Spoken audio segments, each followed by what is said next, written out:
So I'm trying to clean my shoes. Not very good. These are still brown. I got these shoes because I thought, well, at my workplace, they're not going to get that dirty, so I can get this color.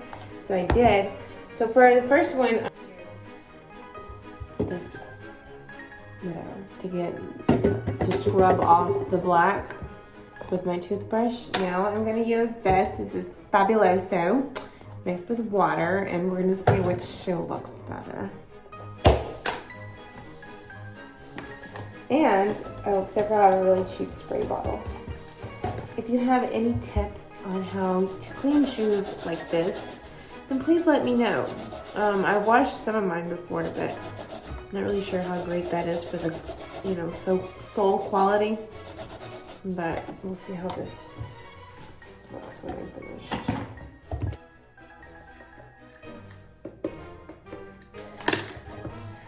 I should just dip the toothbrush.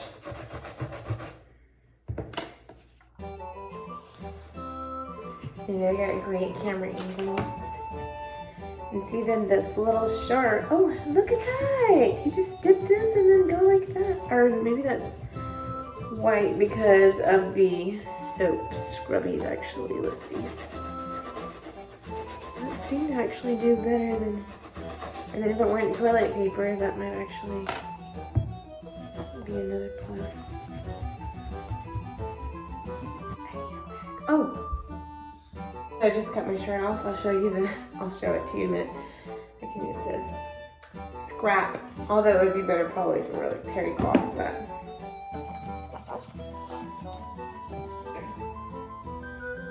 Okay, yeah, so you can definitely tell this shoe is cleaner than this one, so I'm gonna use the Fabuloso. It's just for anybody who doesn't want to actually wash their shoes and doesn't know what else to use.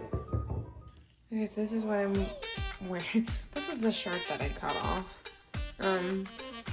I had gotten it from Jane.com and it was cute, but I mean it looked cute online, but then whenever I got it, it looked kind of more like a grandma shirt, so I was like, well, maybe she'll just wear it for a gym shirt, and so that's what we're gonna do.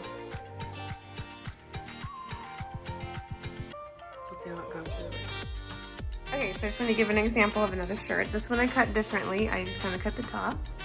Then this was a way oversized shirt, so I cut the sleeves. In order to not have them like where they just hang open, if you leave the bottom width of it about the same as it was, and then just cut up at an angle, it'll kind of leave your sleeves where you're not having gaping holes, because I did that the first time and I just can't even wear that shirt except for to sleep in. So anyways, there's just another example of a shirt, and so I'm fixing to go work out, and just thought I'd show it to you.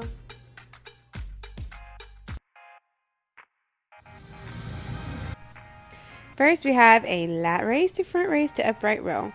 This targets your shoulders. You want to do about 8 reps of each direction, and for each exercise, you're going to want to do about 8 to 10 reps and 4 to 5 rounds, depending on how long you want to work out and how tired you feel at the end of 4 rounds. Next, going into a Renegade Row.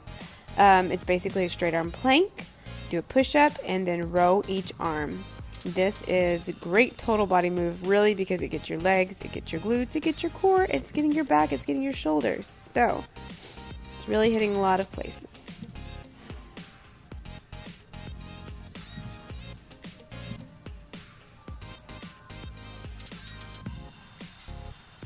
Then to a bent over row. So just like the Renegade Row, target your back.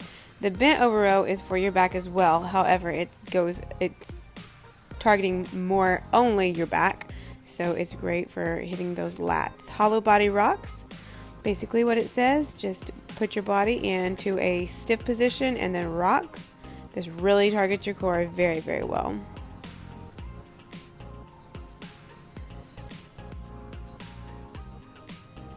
Hamstring curls. Hamstring curl using a dumbbell. If you do not want to do it this way, you can use a hamstring machine, or there's various other options that you have actually, but for this particular one, using a dumbbell, squeeze the dumbbell between your feet, squeeze those knees together, and put that dumbbell up and down And you will really feel this in your glutes and in your hamstrings.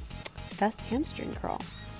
Then a goblet squat using the dumbbell. Hold the dumbbell about chest height, and then you're just going to squat into it. You don't have to have your feet as close together as I did mine here. I did more of a narrow squat. You can do them a little wider. You could even do a sumo squat. Side plank up and down with a leg raise.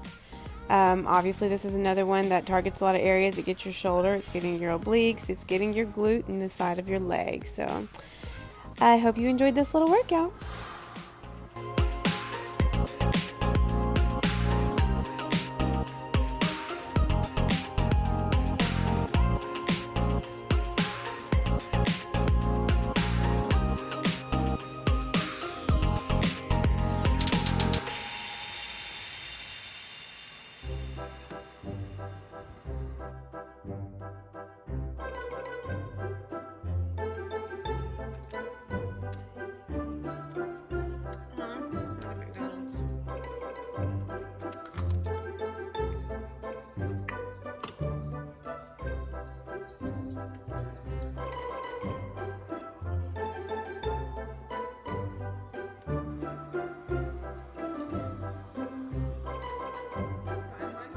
A healthier version of good coffee.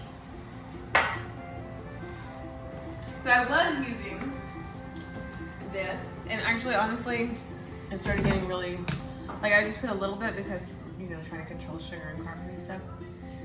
And I started kind of getting tired of it. But I got a latte made with oat milk once recently, and it was so good because the oat milk is actually really sweet. So I bought oat milk. Anyways, you just put like however much you want, and I don't even feel guilty about it because I mean calories are 140, I suppose, but that's for like a full cup.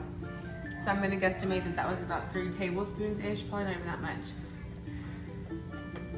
It's super good for macros. And then some sugar-free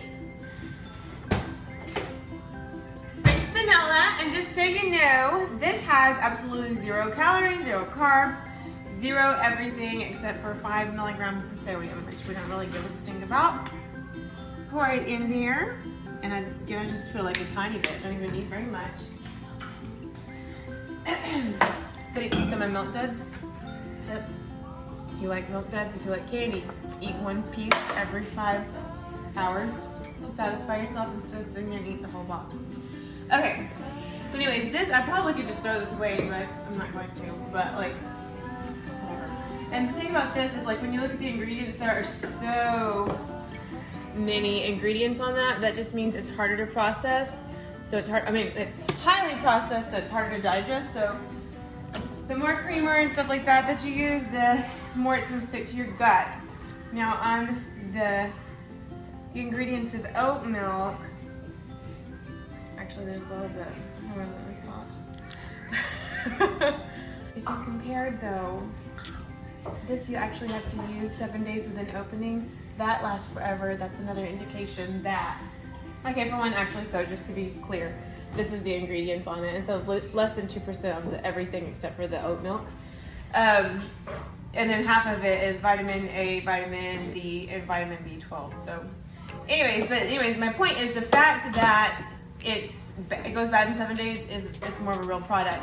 This can sit in the fridge for forever. You're supposed to use it within 2 weeks, but that's for the flavor, not because it's gonna go bad. Anyway, okay. And then of course, because a little whipped cream never killed anyone, and because someone has a sweet tooth, do everything in moderation, then you don't have to deprive yourself of every single thing in life that's good. And it's delicious. That is all.